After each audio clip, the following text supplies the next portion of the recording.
little bit and see what happens. But he posted another one yesterday. I'm not going to say which one, but he posted one that I'm gonna, if it's still there Friday or Saturday, I'm gonna buy it. I'm gonna buy them all, so you can't get it. I love his stuff. It's so much fun seeing everybody's stuff. I think my buddy bought the Mike Schmidt one. Cool. I need to check to see if it's still there or not. So we were looking at that yesterday because we got a buddy that's a big Mike Schmidt fan, and I was showing his work, and they're like, "We gotta get that for him." I was like, "Yeah, go get it for him." But what I like about it, his art's affordable. You know, I don't feel like I can go. Okay, cool. I can drop that kind of money on that and not worry about it. And if I hang it up for a couple of years, it's like great. Like I'm not gonna mind. Yeah. I'm personally kind of moving away from having lots and lots of stuff. I kind of been doing this my whole life, where I'll accumulate lots of stuff and then it shrinks, and I'm kind of in that shrinking stage right now. I think I told you I got rid of all my baseball cards. Not all of them. I've still got some. But now I want stuff that's really meaningful, and there's such great opportunity in this campaign to find really meaningful things, and especially getting this opportunity to kind of create some relationships with people. It makes it all the more meaningful to own some of their art, you know? Yeah, I was having a conversation with Molly this morning. She's like, my checkbook's gonna take a huge dent when this time is over. And it's just like, I know I keep talking to people, I look at their work, and it's like, it just blows me away. Just the scope of that people do, and there was people I just didn't know about, or I had joined them and when watching them for a year or two, and then you start doing the deep dive in their stuff and just go, wow, you know, it was cool. Yeah, there's been a couple of times where I've caught myself feeling really guilty about not having engaged with people's earlier stuff. Yeah. Like, how was I missing this, or how was I not engaging with this? But then, like I said, your feed don't let you see so much stuff. I mean, originally, if you on Instagram, like if you posted it, it was shown in your feed. Now it's obviously, you know, it's all about the, you know, what gives the most likes and like that. So you're more likely to see it. But if you posted it and you didn't check the Instagram for a couple of days, you didn't see it. Right. So true. Yeah. And I'm definitely not a heavy social media user. So yeah, so you made the post about your logo. How'd that come around? Well, Daniel was just one of, so let's see, how did I meet Daniel? It was certainly on Instagram, and it had to have had something to do with a Dale Murphy post. In fact, I think he reposted, because Daniel runs the West Coast Dale Murphy fan page, right, on Instagram too. Oh, right. I didn't know that. He didn't. I knew he'd done work with him, but we didn't get that out of the conversation with him earlier. Yeah. So I think that's what the Instagram handle is that West Coast Dale Murphy fan or something. Right. Okay. On Free Slurpee Day a couple of years ago, July 11th, I posted on Instagram my free Slurpee with like probably a 1983 Dale Murphy 7-Eleven disc. Yes. And he reposted that. I was a pretty new Instagram user, I think, at the time, and so I remember just being all excited. Hey, somebody reposted my stuff. But anyway, that's how I got to know Daniel, and I've just really dug his stuff, and we've chatted a little bit over the last couple of years, and frankly, I can't even remember how the conversation about the logo came up. I probably just approached him. I probably just asked him because I love what he does, and he was fantastic. He did really good. He did really good work for me, and frankly, he did all that work pro bono. So you'll know this. So I did the same thing. I went to the 7-Eleven on 140th and 24th. I know you know where that is. 40th and 24th. Yeah, 140th. Yeah, and 24th is Microsoft. Okay. Yep. Yeah. So there's a 7-Eleven there, or at least there used to be. Yeah. It's still there. So I used to spend my youth because they had pinball there and Slurpees. So I used to sit there and just refill my Slurpees there while we played pinball and video games. And then That's I would, funny. I would take the bottom off the cup, so I got those coins. I had all the Slurpee coins there. That's fantastic. I I so I was driving Uber and Lyft up until the beginning of this year, and that 7-Eleven is one of the places in Bellevue where I would stop and get shitty coffee. Yeah. So you're literally like 2 minutes down the road from my house. That's funny. Yep. But I mean, that's how we connected, because I think I followed your stuff, and then you had done a post because you were supporting Kirkland Little League. Oh yeah. And that was what I think started our conversation there, because I was like, dude, I grew up like 5 miles down the road from here. Yeah. Yeah. Yeah, I was probably on a walk. Just right down the road is Big Fin Hill Park. Mm-hmm. And so like if you grew up on the east side, and when we say east side in the Puget Sound area, that means the east side of Lake Washington, Seattle being on the west side. If you grew up on the east side in the 70s, 80s, probably 90s, you definitely played some ball at Big Fin Hill Park. We used to play at St. Edward's State Park right over here too. And Peter Kirk, you had to play downtown Kirkland. I didn't actually play at Peter Kirk Park until I was an adult. Oh, wow. Okay. Yeah, I never played there. I was never good enough to play there as a kid. Yeah, that was always going to Peter Kirk. That was always like that trip to Kirkland. For the Pepsi. Remember the Kirkland Pepsi? Gosh, I'm trying to think. We were Honda Auto Center. Yeah, off I-90. Yeah. Oh yeah, Eastgate. Yeah. Yes. So I don't know if it's still owned by the Quarters, but yeah, he was a senior when I was a sophomore, and so he was one that he always sponsored Honda Auto Center, and that was our team for a long time. That's funny. One of the guys I was talking to about potentially running some media for us, if we would have gotten a sponsor to help us out with this campaign, is a guy that I grew up playing baseball with, and we got chatting about my old Little League coach, who was like an exec at People's Bank, and that's which doesn't exist anymore. But he was like, we got to get Howie. Maybe he can find us a sponsor. He's still connected at the banks. I think the best was, there was a story about Steve Ballmer, and it was a guy who worked for ESPN. I think it was a Ringer. I think he worked at the Ringer then, or whatever it was before the Ringer with Bill Simmons thing. Anyways, his 5th grade basketball coach was Steve Ballmer at the Bellevue Boys and Girls Club back in 1995. I could just see him berating 5th graders. But I mean, that was it. So I used to, you guys will have membership with your wife. I grew up at the Pro Club, and I spent hours at the Pro Club there, and that was where the Sonics used to train. So I used to play basketball with Slick Watts and downtown Freddie Brown. Yeah. And of course their sons would always be there. And and then they had Steve Gordon, the shot doctor, and he would come in there, and you'd have various pros in there. So I got to meet Gary Payton and Sean Kemp, and Charles Barkley came on through, and you have guys that were in town for that. And here I was, like 12-year-old, going, "Oh my God, these guys are huge!" That's awesome. And they would just go, "Can you rebound for me?" I'm like, yeah, of course, whatever I can do there. So, but that was back in the day when they actually had the indoor soccer stadium that you could play in there. Wow. My favorite Sonics story was I had an old boss who gave me 2 tickets that was for a Valentine's Day game, and so I was there with my ex, and we were right behind the Sonics bench, like maybe less than 10 rows behind the Sonics bench, and the national anthem was playing, and so the team was all kind of facing like our direction. And so I was just, after it got done playing, I was just looking down at the bench, and Sam Perkins was standing there with his, arms behind his back, and we just kind of caught eyes, and I just kind of gave him one of these, and he gave me one back, and I'm like, Big Smooth. Yeah, exactly. Yeah. Sam Perkins. He was great.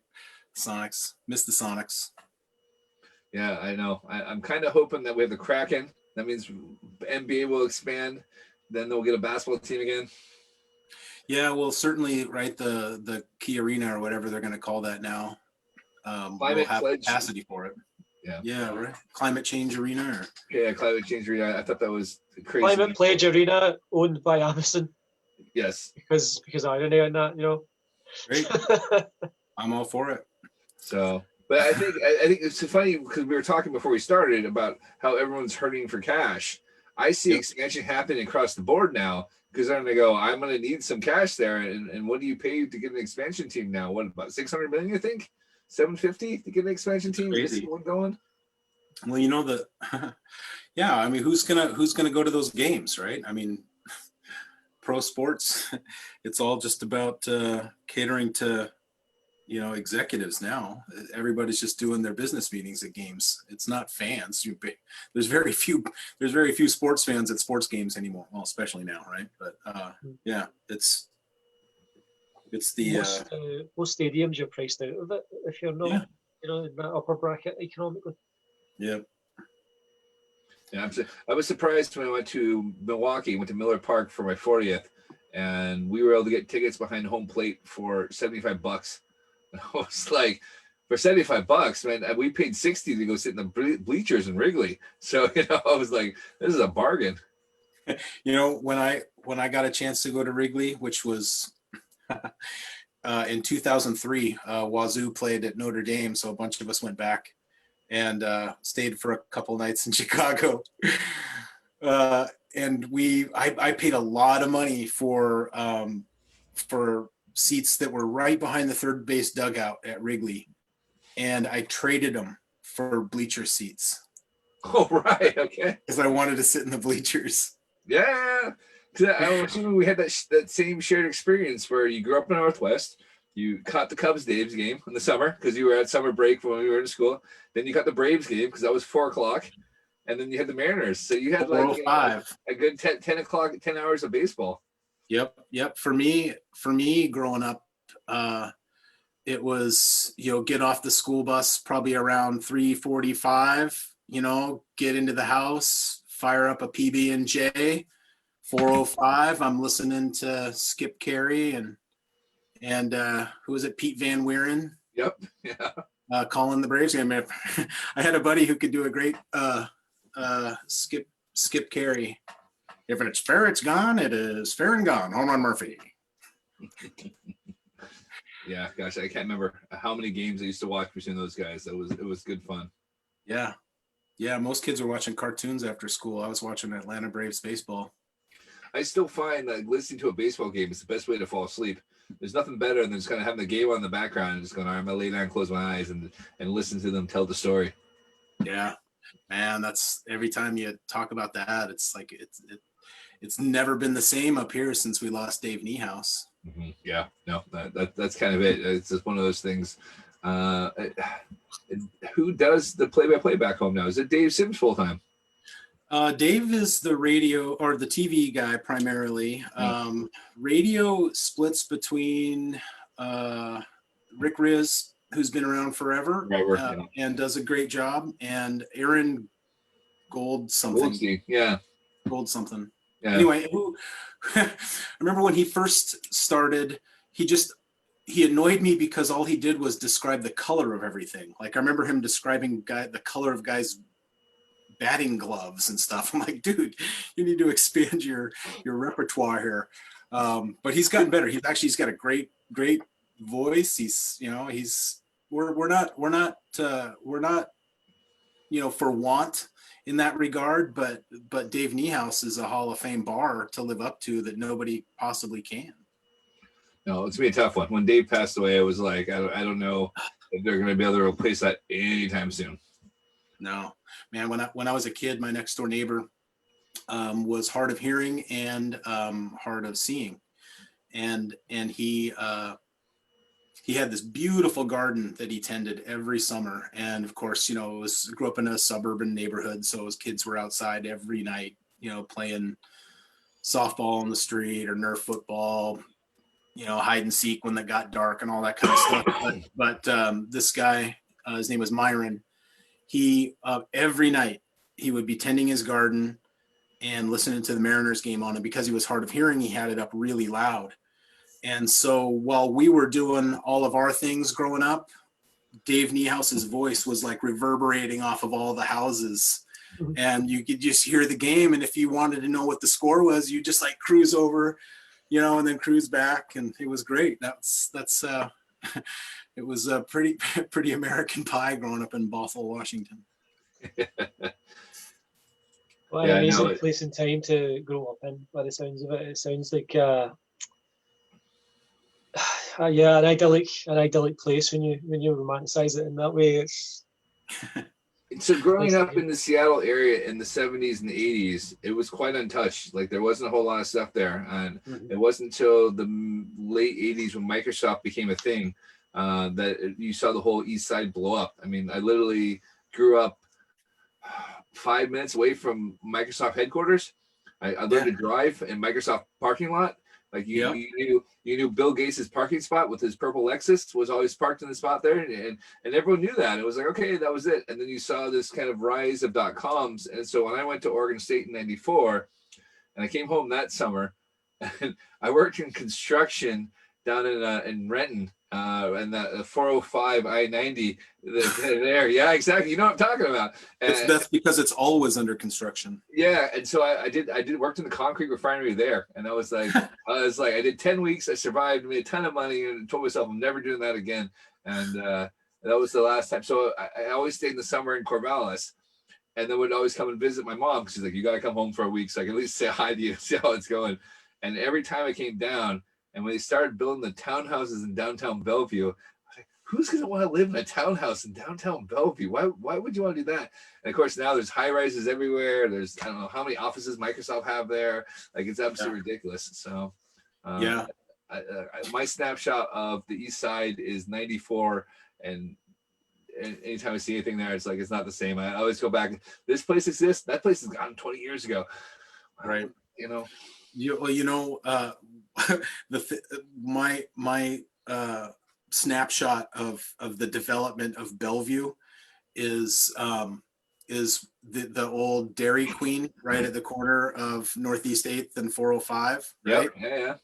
And you know what's on that property now, where Dairy Queen used to be? What's that? Is all of this super high end shopping, like crazy high end. That's right. Premium luxury shopping. Yes. High rises. Microsoft has a building in there, but it's like John Howie's Steakhouse is in there and all kinds of. But it used to be a damn Dairy Queen. Dairy Queen, yeah, man. I forgot about that. Yeah, it was the Dairy Queen, and there was the Azteca not far from there. And then I don't know if you remember Pizza and Pipes. We always talk about Pizza and Pipes with everyone back there. Yeah, exactly. Yeah, that big building.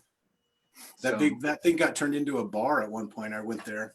Because there was the Bellevue Convention Center down that way, and that was a long time ago. Yeah, exactly. It takes us back. And then the Red Lion there used to be where the Red Sox stayed. So if you knew the Red Sox in town, that's where they stayed.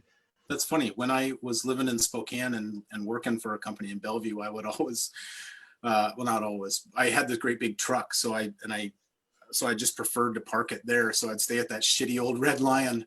Well, there was two Red Lions. There was one there, and one of them's gone. One of them's still there. Right. Yeah. The one that was like right next to the freeway, that one's gone. Right. Okay. The furthest north. Yeah. That one's gone. That's actually where I stayed the night after my high school prom. Oh, you Red Lion. You really can never go home again, eh? No, you can't. It's not the same. No. And on that note, hello everyone, and welcome to the third interview of tonight. It's the final one. I'm John McKellar of Ball Caps and Bagpipes. And I'm Jason Durr, former league president and Baseball Scotland Hall of Famer. I'm also the owner of Dugout Classics. And the final interviewee tonight is one of the two men who got all this started, the Negro League fundraiser, Tad Richardson. Welcome to the show. Welcome back to the show. This is my first time speaking with you, Tad, but you were obviously one of the two guests on the very first one of these interviews. Say hello. Yeah, hi. Thanks for taking the time. I thought it would be a good time to join today after we had our little deal with Microsoft today, and just a chance to touch base and get some feedback and give some and all that good stuff. Yeah, it's great to have you back on, and a good chance to catch up, as you say. Let me start by asking, overall, how is the NLBMArt fundraiser going? I think really well. Generally speaking, the one thing that has gone superbly is the creation of community. And you guys have been a big part of that, a really big part of that, frankly. But to me, that in and of itself is a success. We have no idea how much money we're going to raise. Have no idea, and didn't really even want to venture an estimate when we started this thing. And we don't know if each individual artist and vendor is going to have the same level of success. We just don't know. There's a lot of things we don't know, but the one thing that we've absolutely really firmly established, I believe, is community, and that's where everything starts. Yeah. So it's funny you mentioned that. I just checked to see where Dugout Classic was, and I can confirm we just made $1,000. Oh, brilliant. nice. That's awesome. What I was going to say there, you mentioned community and stuff. Irrespective, I think, as well, of the financial success of each of the individual artists and of the project as a whole, what this has also, in our experience speaking to the sort of 36 artists that we've spoken to so far, we have another 5 to go this week, is the story of the Negro Leagues has come to the attention of many of them for the first time in full through doing this. So the knowledge and the conversation around the Negro Leagues 100 years later has expanded so much just in the small space of these few weeks and getting ready for this fundraiser. So it's succeeded on several fronts. The community, hopefully, artists are going to be able to raise a fair amount of money for the museum itself, particularly in challenging times like these. I think every little helps, of course. And also just the story of the Negro Leagues has expanded so much just by the people who are involved in this being involved. Getting involved, looking up the Negro Leagues, researching players, researching teams, researching, the reason the league existed in the first place. Right. Talking to us about it, talking to other podcasters, Matt, I know, and Two Strike Noise and Blake have been talking to people, and just starting a new dialogue about both the Negro Leagues, but also baseball as a pastime, such an American. It's American at its core, and it is the story of America. It's the story of baseball, but it's also international, and everything's all woven together, and we're all. It just comes back to that word you used, the community, and it's been just an absolute pleasure to be part of that. Yeah. I've lost my train of thought a wee bit because it's beautifully said. What more is to say? And thank you for pointing that out, because 100%. That's another one of the things that come out. It's like, I'm not getting paid for any of this. Nobody is who's putting this thing, or coordinating this thing. We're all just working out of love of what we're doing. And so every time something happens that was unexpected or is witness to someone's growth, or just a new connection, a new level of understanding, whatever it is, it's like those are checks. Those are checks that I am cashing, or I'm not cashing. I'm putting them right into the bank, right?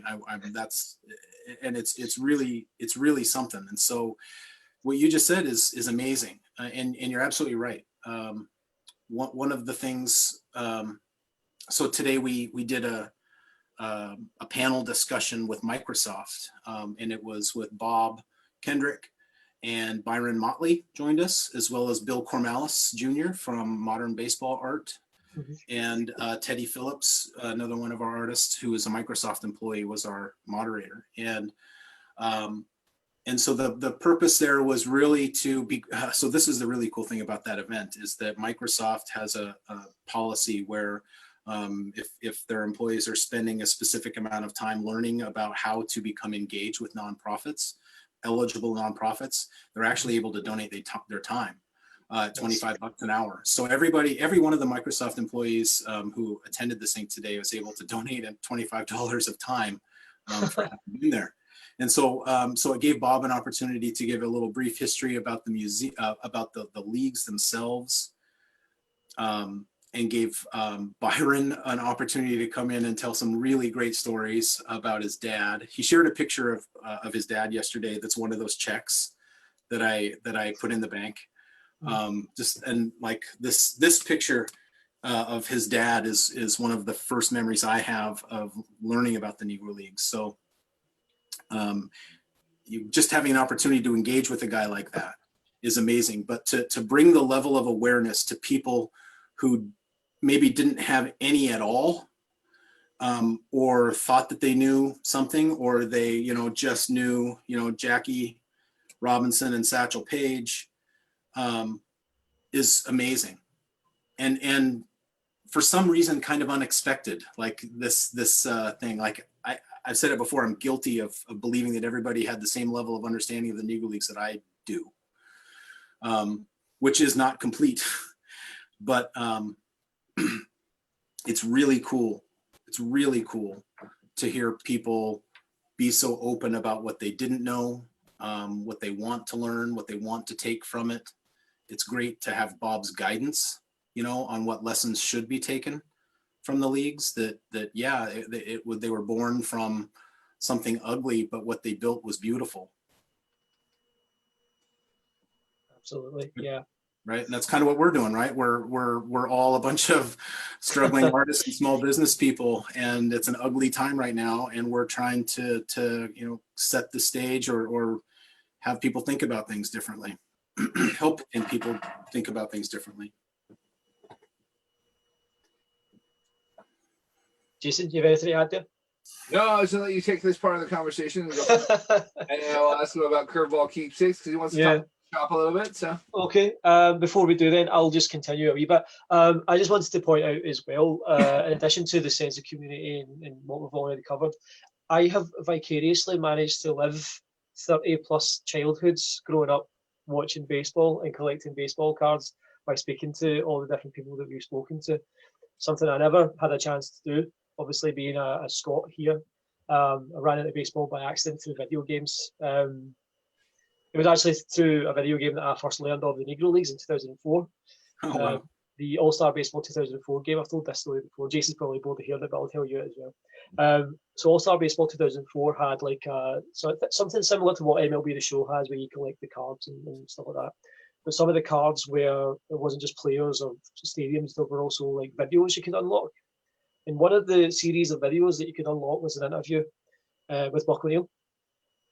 And he talked about the Negro Leagues and stuff like that and what they meant. So I encountered Buck back in 2004, and I never had a massive amount. I think I'd seen a biopic of Satchel Paige as well, but I think that came afterwards. It'll come afterwards. Yeah.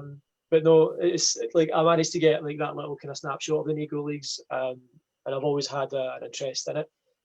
It's like I've said, the story of baseball is the story of America, and it has a lot of beautiful things in it. Baseball is probably the most beautiful game in the world when it's played in its purest form. It has a lot of ugly things in it as well, and it's important to keep the ugly as part of the discussion so that it can be used to merge into the beautiful and make something that's even better, something richer, something that you'll learn from. Right. And that we can pass on to the future and say these players were segregated for no reason other than the colour of their skin, but they didn't let it defeat them. In fact, Right. They rose above it and became something more than they could ever have hoped to be before that. When Rube Foster created the Negro Leagues, he created a league that was matched, if not bettered, a lot of Major League Baseball at the time. They created an entirely new way of marketing baseball. They created an entirely new way of playing the game. And now you fast forward 100 years from when that was established, and the all-time home run kings, the top two are black men. Some of the greatest young players in the game are black men. You just lost Bob Gibson, a black athlete who was a formidable starting pitcher, struck out 17 men in a World Series game. That could never have happened if it weren't for Rube Foster in the Negro Leagues and the progress that they forced America to make. It's a beautiful story, and it's one that needs to be told. And it's just been so special to see all these different, people from so many different backgrounds and from so many different countries come together and learn from each other. This amazing story that maybe not all of them had a huge amount of knowledge of before they came in. And it's a special thing. It is. It's one of the things that we put in this is just this campaign I've mentioned before is modeled after a different campaign that I've done before, that was a benefit for Meals on Wheels, and benefited locally owned restaurants.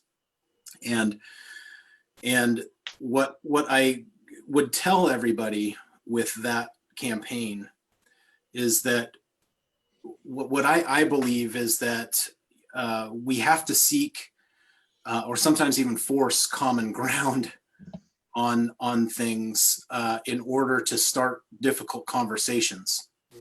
And so with that the campaign is called Waffles for Wheels.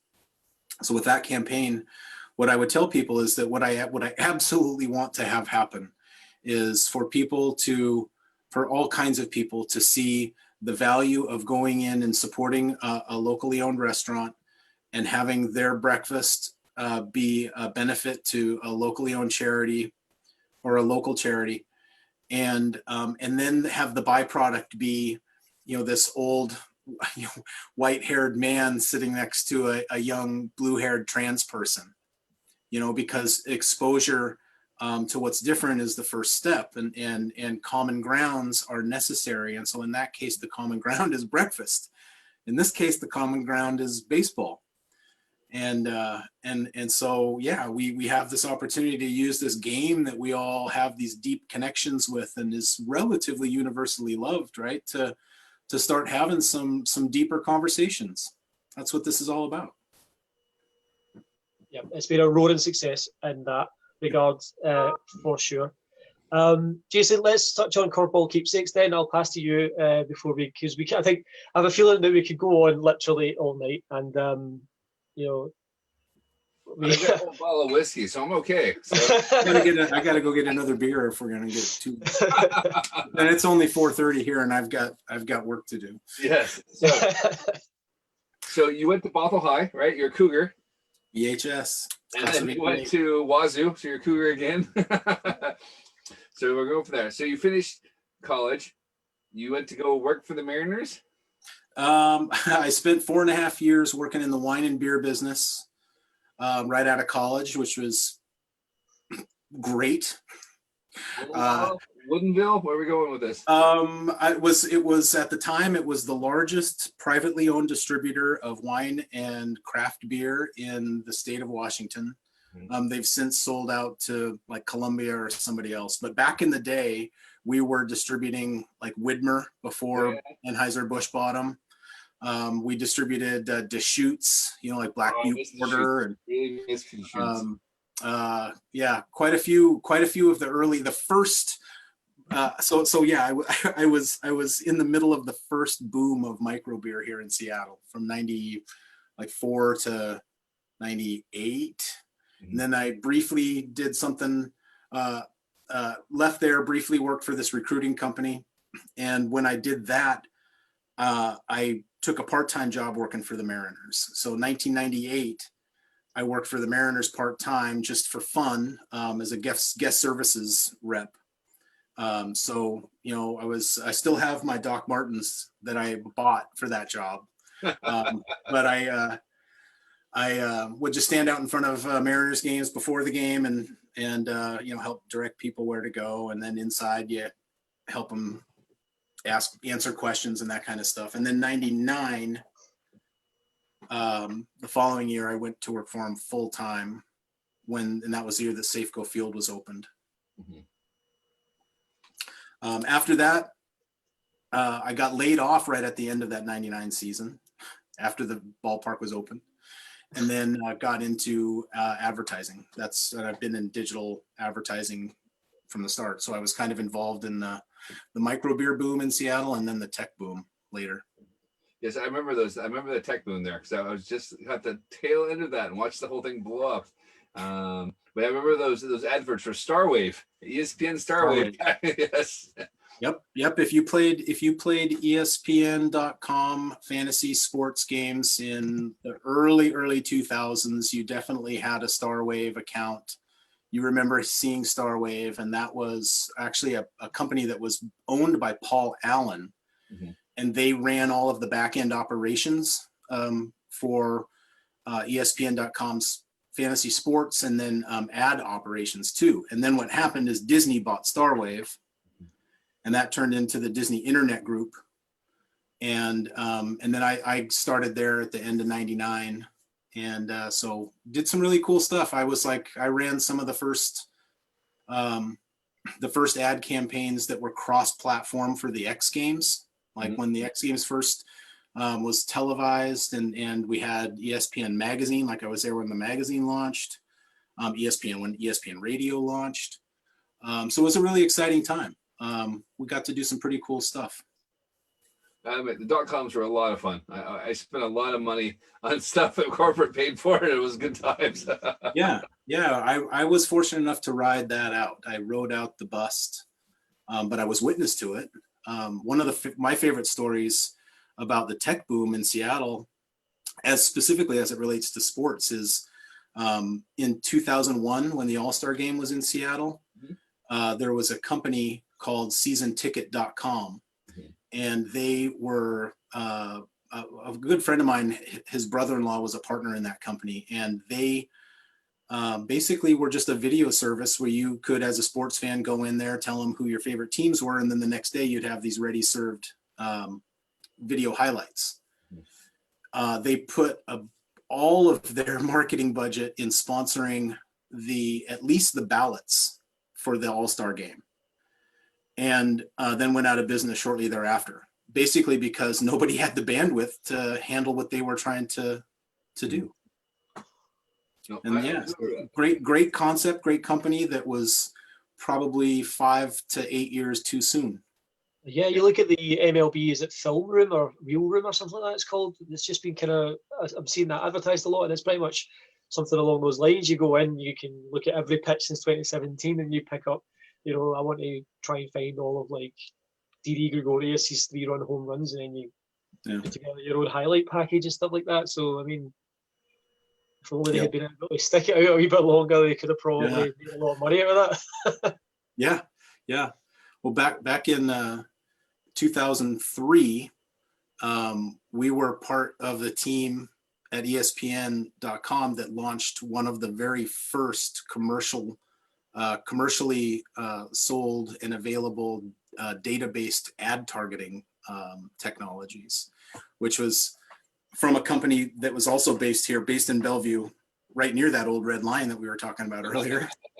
That was called Revenue Science at the time, then turned into Audience Science. But that company developed the very first data-based like ad targeting, like basically retargeting, and we deployed that on ESPN.com's golf section back in the day because inventory was always sold out because of Tiger Woods.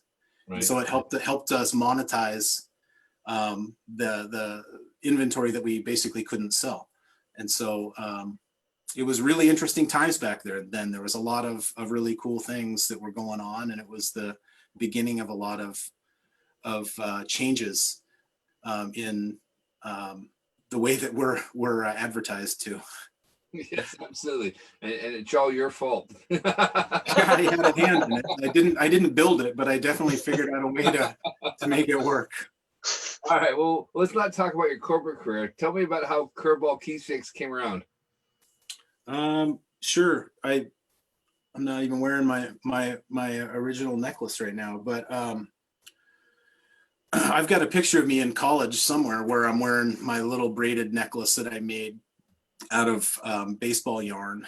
And so for a long time, that was the early 90s, I had this idea in my head of making necklaces mostly out of braided baseball yarn. And then when I had all these props out for something I did earlier, when the big craze for these ungodly things, hit, Yeah. the titanium braided things, that's when I thought I should really go for this. I should get some baseballs that have been used in major league games, braid them into necklaces, and sell these things because people are going to buy them like crazy. And so I bought a baseball in 2014 from Major League Baseball's auctions. It was a Felix Hernandez pitch to Prince Fielder, and I just logged all the information that's available when it comes to you. It's all logged into MLB's database, and then tore the baseball apart and started making stuff. But the very first thing, and I'm kicking myself now, I was wearing it earlier, I don't know where it went, but my just a real simple rope necklace with a magnetic clasp, and that became my first piece. I made that in like 2014. And then I took a job back here in Seattle. I was living full time in Spokane at the time. Took a job back here in Seattle, and that kind of derailed me. I wound up getting laid off from that job, and then starting my own ad agency, not my own, with a couple of partners, in 2015. And then 2017, I split from them and started doing this. I don't want to say full time, but just kind of went for it. Had an opportunity to invest some time and a little bit of money to see if we could develop the product a little bit. And I made a bunch of stuff for a Christmas bazaar at the end of 2017 for a high school baseball tournament fundraiser. And I brought some of my early stuff there, a lot of necklaces. I made a few bracelets, and I sold $1,300 worth of stuff in this first show that I'd ever done. And so I got real big eyes after that, and I thought, oh yeah, this is gonna happen. And anyway, I'm pretty methodical when it comes to development of things. I don't like to rush things too much. I like to let them develop.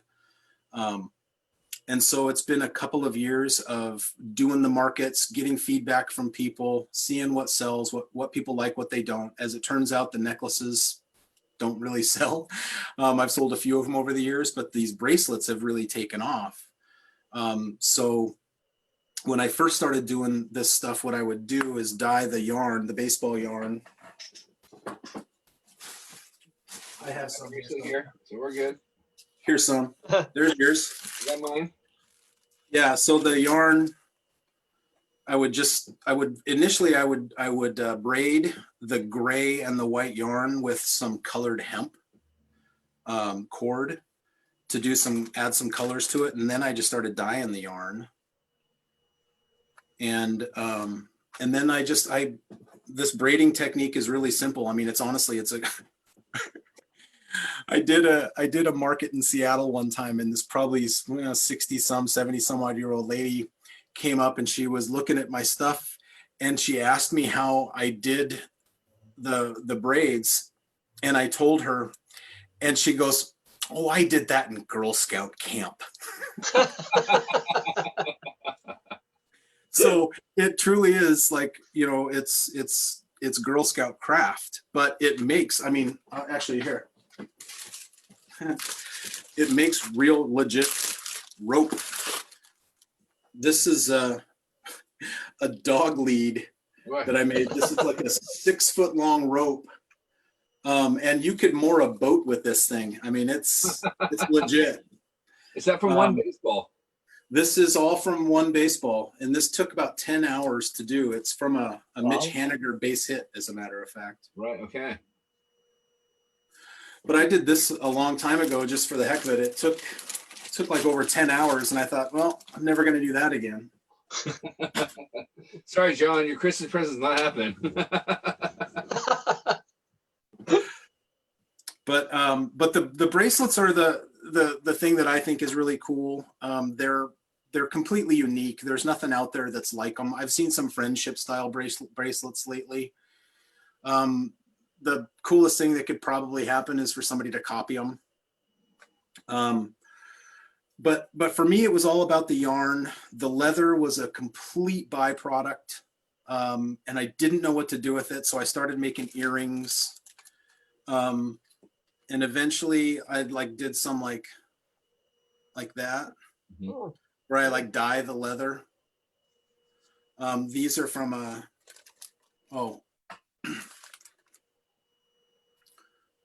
is that too blurry? nope. Gonzalez versus Upton and Ball in the Duck. Yeah. So this was from that baseball. Yeah. And then I'm like, hey, I'm not a jeweler, but I've taught myself how to do some basic jewelry stuff. Again, I a couple years ago in Bellevue, there was this bead store, this jewelry and bead store, and so I went in there. I had to buy some stuff, and it's owned by these little old ladies, and so I started hanging out there, and they would do classes and stuff, and so I actually went there one day. I probably spent 3 hours, and I was just doing my stuff and learning from this 85-year-old lady with white hair. She was fantastic. She wound up buying some of my stuff because she was really sweet. But it's amazing, again, it's like community. I was teaching myself stuff that I never imagined I'd be doing. And frankly, I don't see a future for myself doing this. I don't, I'm not a jeweler, and I don't intend to be one long term. I think that this business, frankly, is one that I'm going to be trying to figure out how to back myself out of.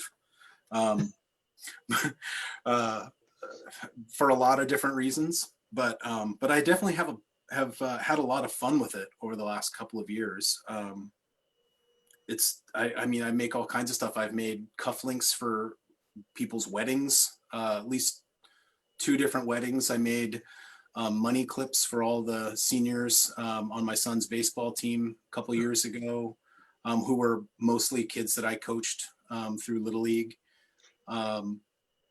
Made some I've made several things out of families mementos. There's the son's Little League home run in the state tournament, that kind of thing. So I've even done a few things with softballs. I've even done some stuff with basketballs. But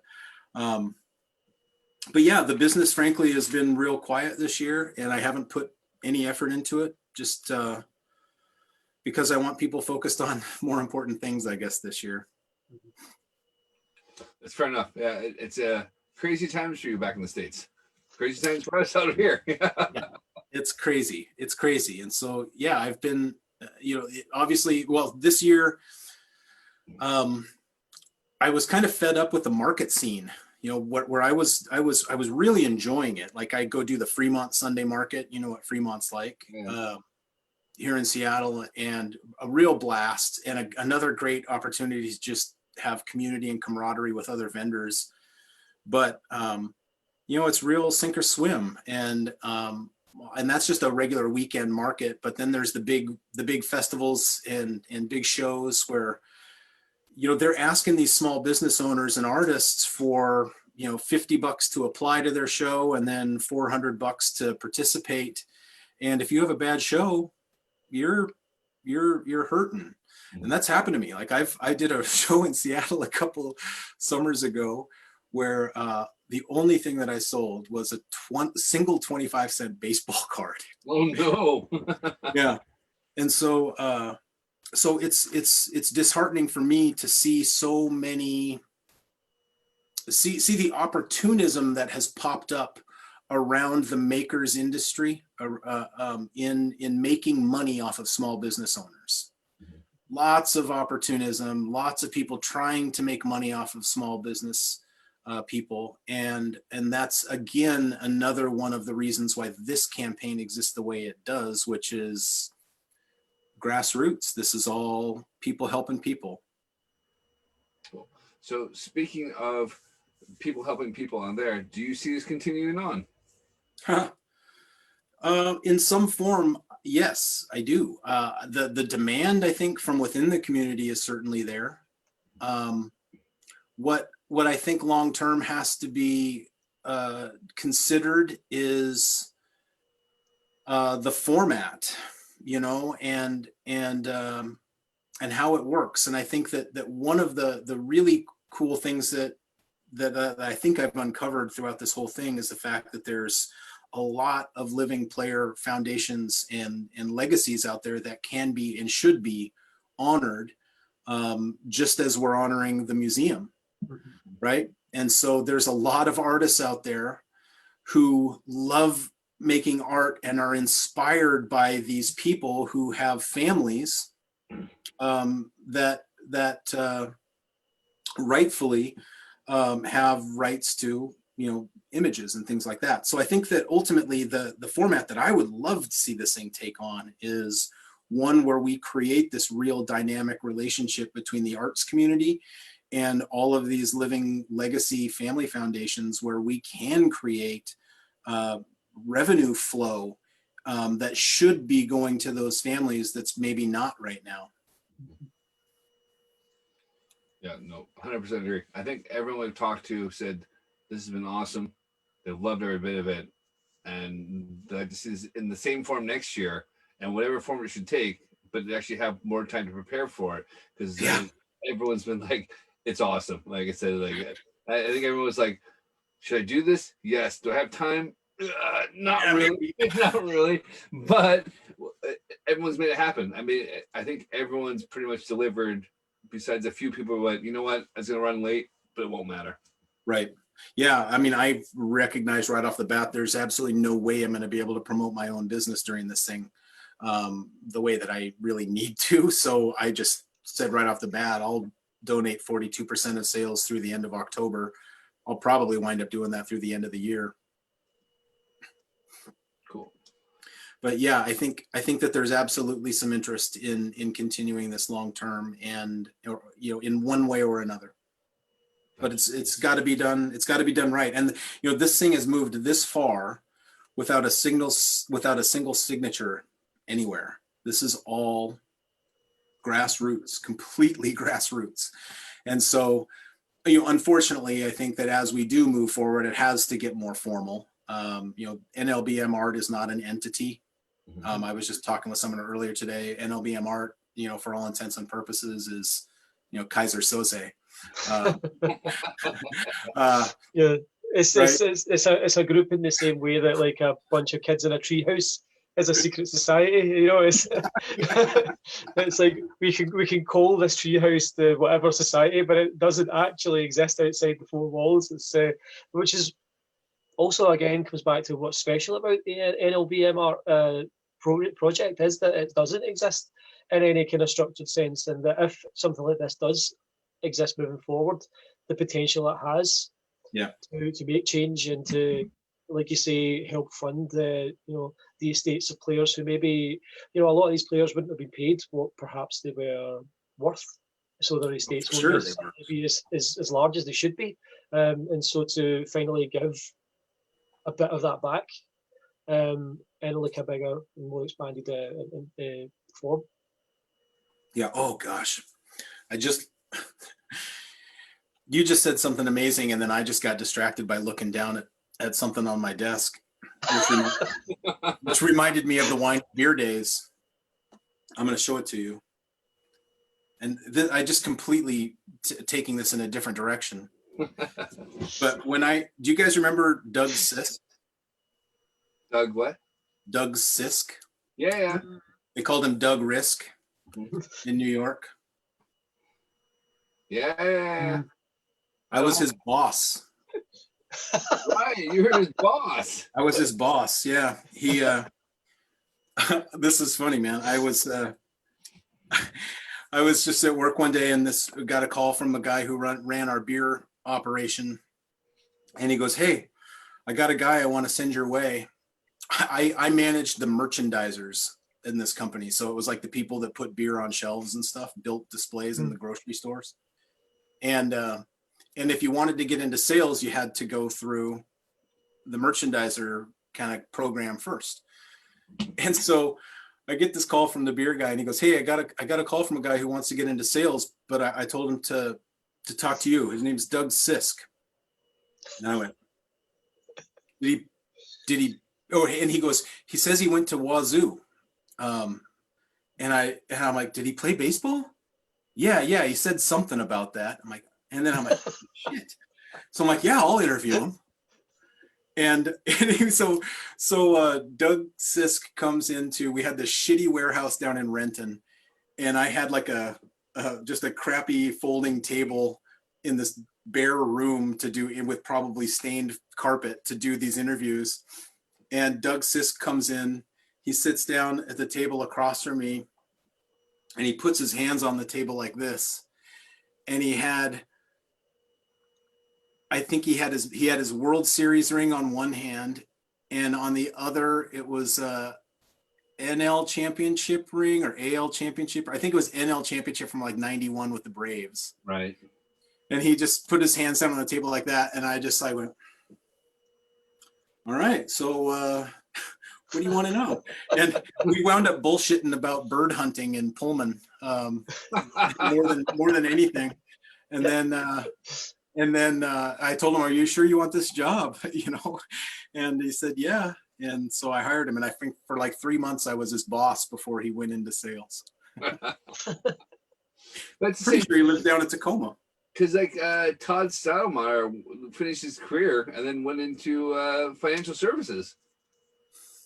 Yeah, it's funny. Yeah, as far as I know, Doug Sisk could very well still be slinging beer. It's not a bad business being though. Yeah, he also did some scouting, as I recall. He had like his whole scout bag in the trunk of his car that he showed me once. Ah, okay. Well, cool. Somewhere he autographed a card for me.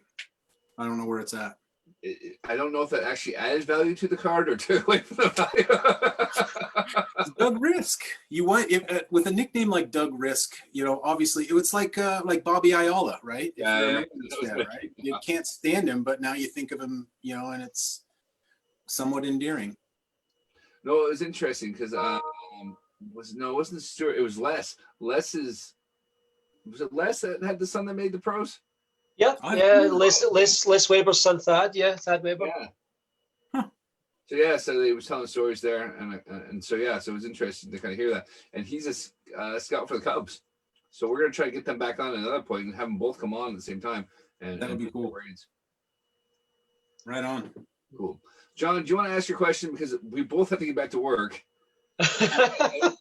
and we know we can chat for hours, so this is I don't have anything to do. I just have the Yankee game to get ready for in 20 minutes, but you guys have stuff to do. So we always ask at the end of each interview, Tad, what the Negro Leagues mean to you. Normally I would add, how did you get involved with the project? But given that you started the thing, we'll just stick with as an American and as a baseball guy, what do the Negro Leagues mean to you? It's funny. I didn't prepare for that question. I prepared for the "How did you start in baseball" question.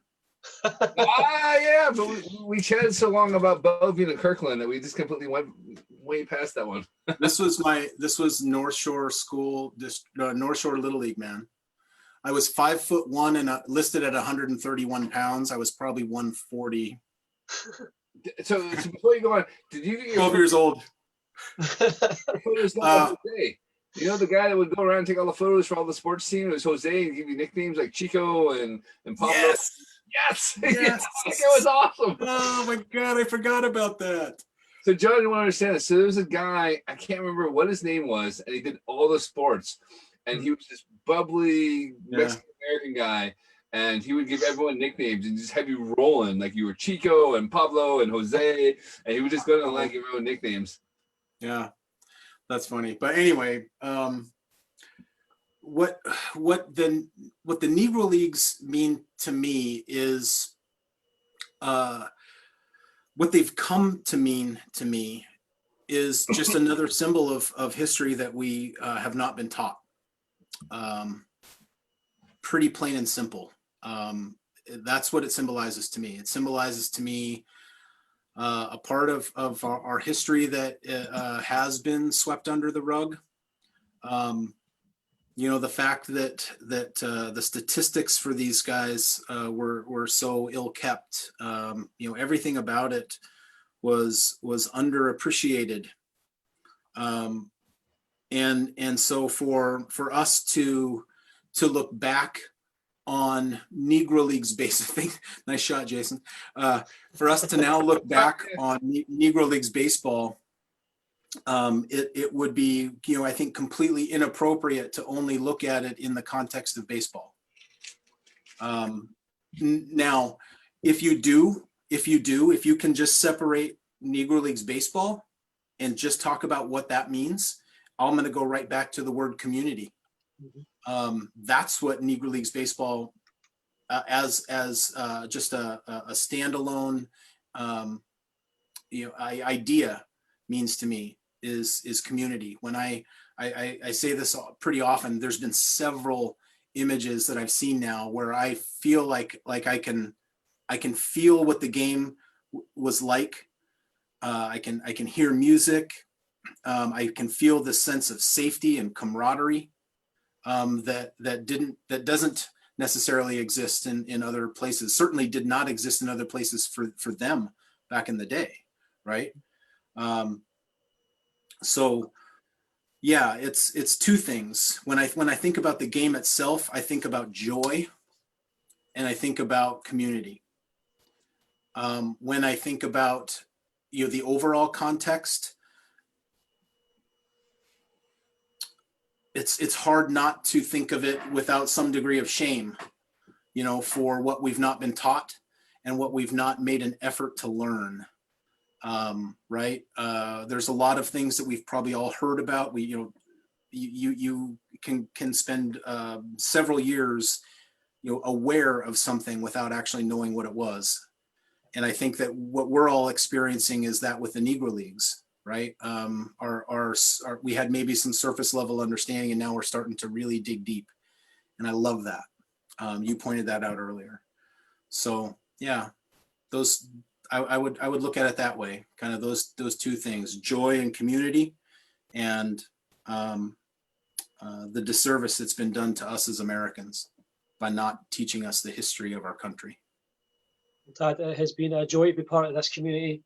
And before we open up a pack of cards here, before we head to bed, would you like to plug your social media and your websites, and also obviously the website for Sure. NLBMArt? Yeah. So here's what we'll say about Curveball Keepsakes is that there's a whole bunch of merchandise on that website right now. And there's probably about 80 to 90 times more that's sitting in boxes and stuff behind me. So at Curveball Keepsakes, all one word, is Instagram handle, and we're online at curveballkeepsakes.com. I'm going to be donating 42% of all my sales to the museum through the end of the month. I'll probably continue giving through the end of the year. Certainly will be giving through the holiday season. And if you get to the site and you like some of the things that you see, ask what you don't see. Give me a holler and ask if we've got something from your favorite team or players. Probably do. Cool. And if there's any UK viewers that are watching this, we'll definitely hook you up on a discount to getting the stuff over there. So. Right. Well, I'm taking care of the shipping because everything's going to go to my brother's house. He doesn't know this yet, so sorry. Everything's going to your house. It's for a good cause this time. It's not just the boxes of 2001 baseball cards. It's for a good cause. I'm sure it'll be fine. Yes. Tad, you are an absolute star. It's been a pleasure, as I've said a couple of times already. It's been a pleasure to finally get a chance to speak to you properly. Thank you so much. I can't believe that you shaved for me.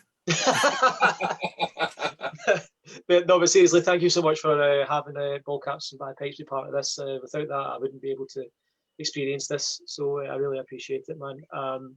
On that note, Jason, let's open some cards before we. All right, I know this is the best part, and I still have the Steve Blake card we pulled earlier. So nice. He has shown that to a few people. He's pride and joy. It is my pride and joy. So you got the 87 tops, Woodies, 89 Donners, yep. Griffey, 1990 score. I got the Bo and the Frank Thomas. Okay. 91 studio with that beautiful Steve Lake. Another one of those. We've got the 91 Stadium Club where we've pulled the Jeff Bagwell rookie. Yep, skinny Jeff Bagwell. Yeah, see, I have the card here. We pulled that, right? So 92 Donruss that has the Cal Ripken Jr. autograph. 92 Pinnacle, which has the players' hobbies that are involved in that. Oh yeah, yep. Tom Glavine playing hockey. Oh right, yeah, okay. We've pulled 2 John Wetlands playing the guitar, and Yeah. 93 there's studio. So your choice. boy. Let's go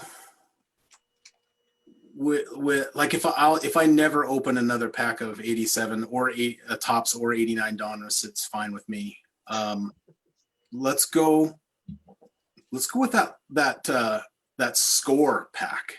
Right. Okay. Which were terrible cards. Like, is that this year? Is that the Doug Sisk year? No, that's 88 score. Oh, this is 88. Yeah, So it is. 90 score. Wait, well, hold on. Is it? Nope, not quite. No. Okay, that's 88 score. That's got the Greg Jeffries rookie in it.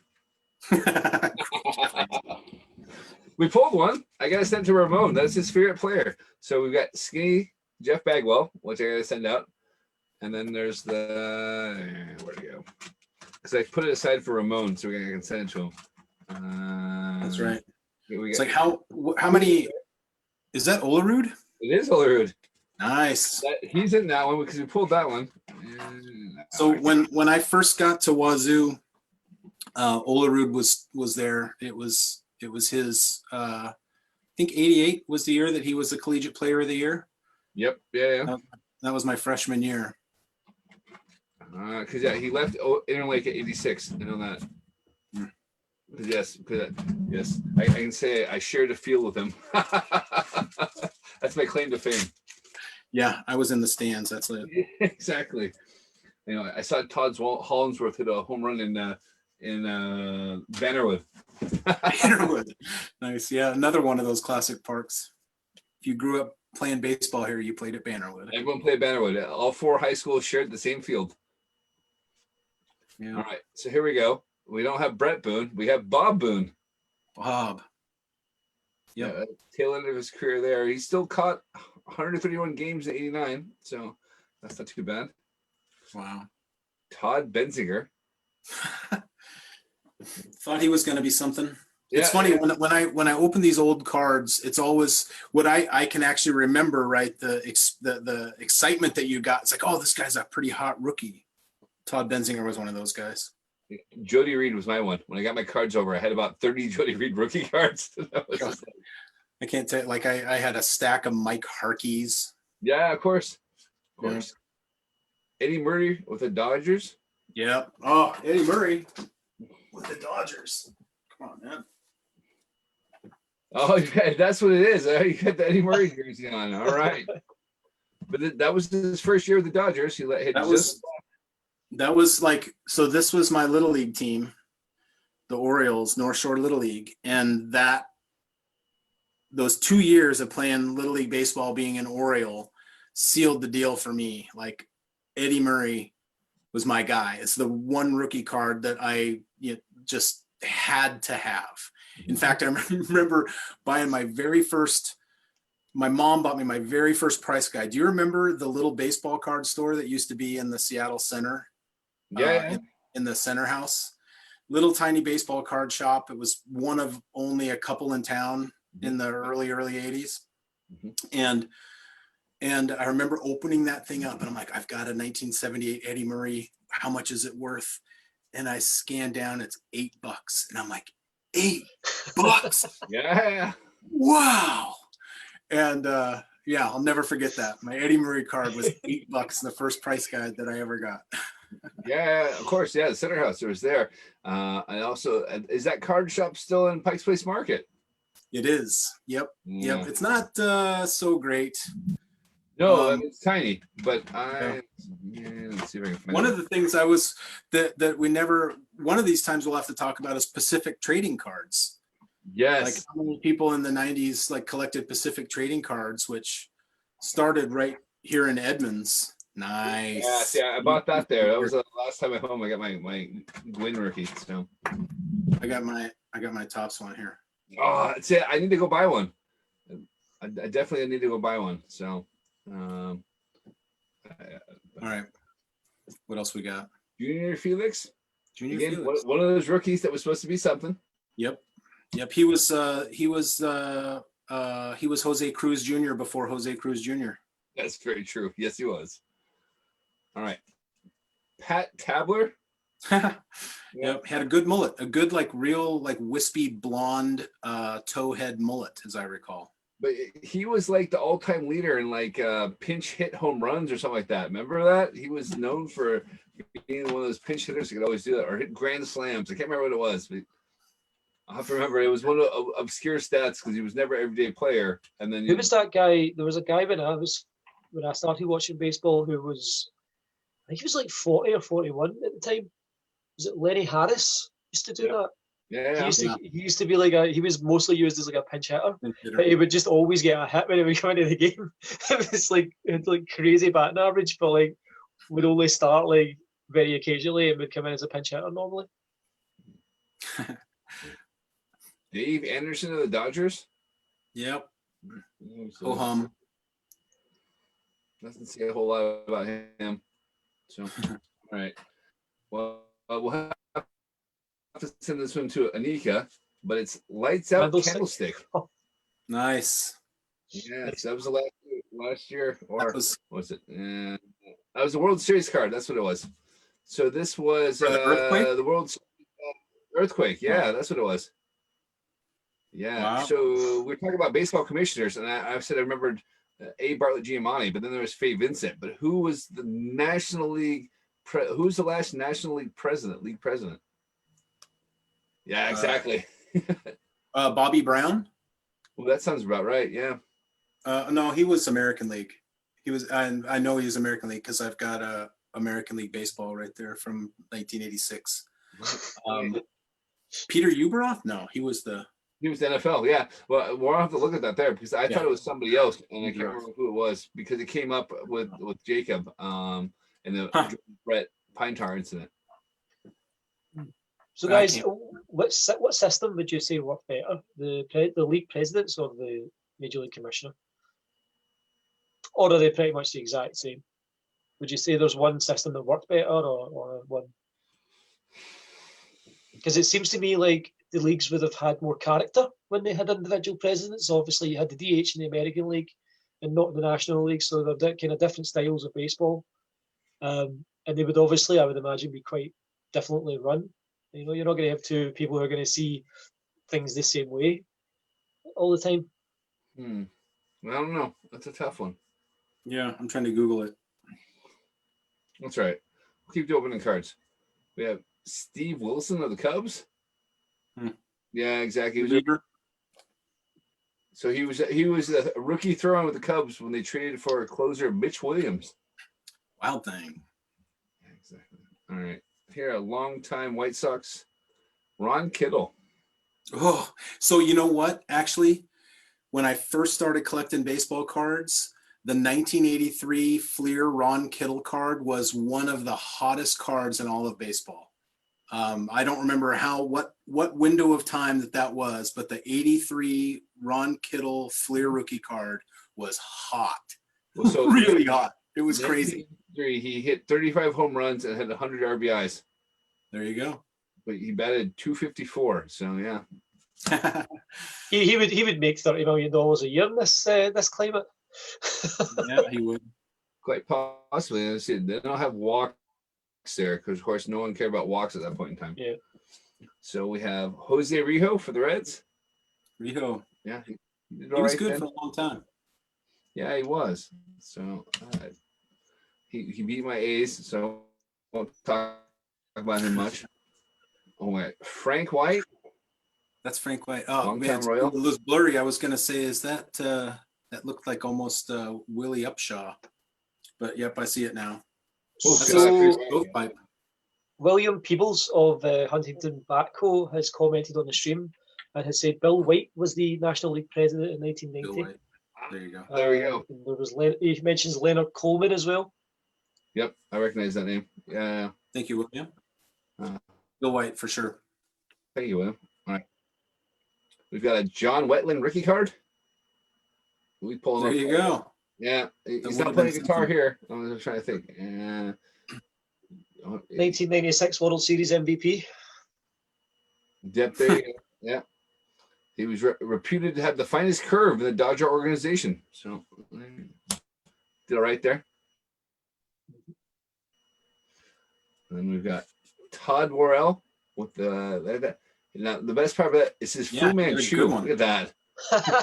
Man, that's a Fu Manchu on that one. Yep. You know what? It's picture day. I'm gonna shade the goatee and just go with the Fu Manchu. He was a bouncer in the evenings on off days. He was a bouncer on his off days. All right, I was gonna say, hey, you never know. Like I said, the closing stash like that. We got Mark Gardner for the Expos. Love seeing those Expos uniforms. It's the best part about opening up old cards is opening up Expos cards. I miss the Montreal Expos. For sure. It's had a character to them that the Nationals don't. I mean, the Nationals are great and stuff, but I miss the Expos. I miss their stadium. I just miss their uniform and their logo. They were just an old style little train that could franchise that, you couldn't help but root for. And Vlad Guerrero made his name there. He was a phenomenal player. So we don't have Mike Harkey. We have Mike Hartley.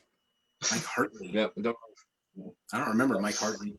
After 8 years in the minors, he apparently, if you spend 8 years in the minors, you get a rated rookie card. They were making rookie cards for everybody. Like I said, just handing those out. Come on. And I remember this guy because I must have got about 1,000 of his cards in $89. Luis de los Santos. Oh yeah, yep, I remember that one too. Yeah, so apparently, no.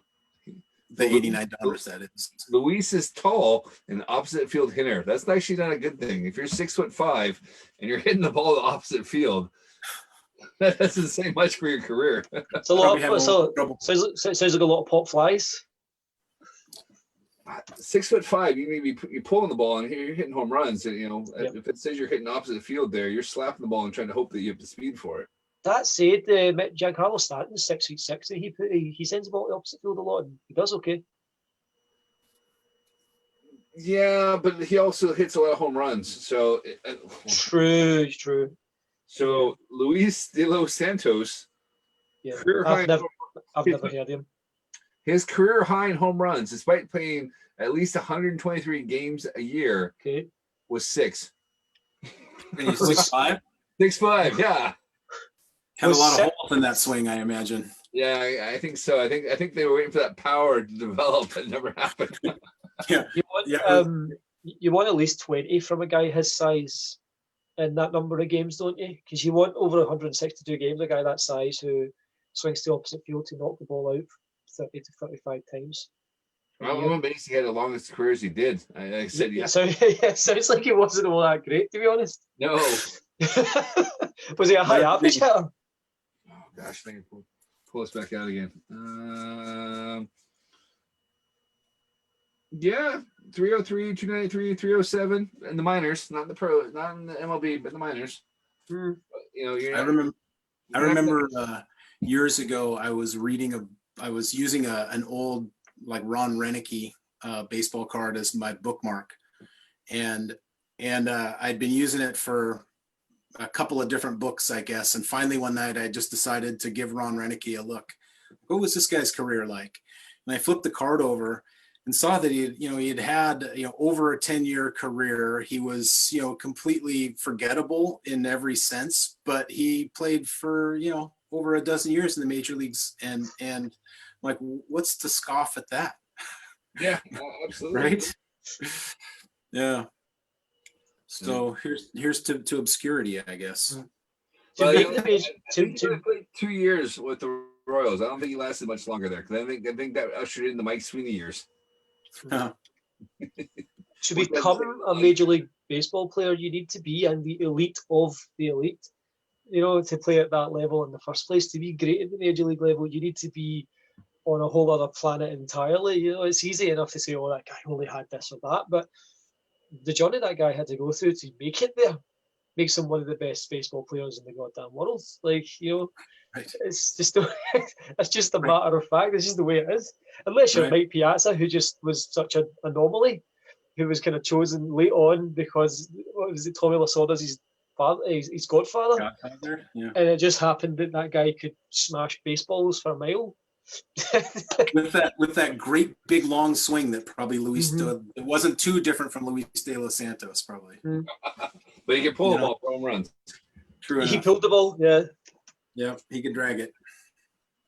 Tad, are we gonna catch up after this, or you need a break? Yeah, for sure. Okay, cool. I'll call you in 5 minutes. But anyways, always good to chat with you. We always can chat for hours. I'm looking forward to next year when I'm back home so we can actually catch you properly and have a Ronier with you. Yeah, we'll head down to Pizza and Pipes. As long as you take me around in your car and we cruise to Kirkland Waterfront, and then we're good. Yep, you got it, man. Well, thanks a lot, you guys. And truly, you know what? You have added such a great element to this community. I'm not going to say to this campaign, to this community. What you are doing every night is helping build this community. Don't think for 1 second that what you're doing is not a huge contribution to what we're doing. So thank you, guys. It's much appreciated, Tad, and thank you once again, one more time, for letting us be part of this. It's been thrilling. It's been phenomenal. Let's get you back on the show another time to shoot the shit some more and open some more cards. Yeah, I'll show you my hairy cheaty. I showed someone my Harry Cheaty one night. It didn't go so well. The Friday night All shows about the context. On Friday night we showed the Dick Pull card. You know, we're all right. It's better than you show. It's better than you showing your pasty fucking. Do you have a Woody held? Chest. Do you know who would love that name? My mate Ryan. I convinced some of my workmates at the time to do fantasy baseball with me, just for a laugh. And my mate Ryan just drafted people that had funny names. Like Aaron Bummer was his favourite one. He's like, oh, his name's Bummer. It's like just all of his team is full out. And I was like, man, if only we had been doing this in the time of like Dick Pole and people like that. He got a bit of a chuckle out of that. At the end of, I haven't played fantasy baseball in a lot of years, but at the end, and I never ever won, but at the end of every season, when I was just woefully out of first place, I would dump all my players and just have a team full of guys named Jose. If you were named Jose, you're on my team. That's amazing. Thanks again, Tad. All right, guys. Thank you. Have a good one. Cool. Bye, man.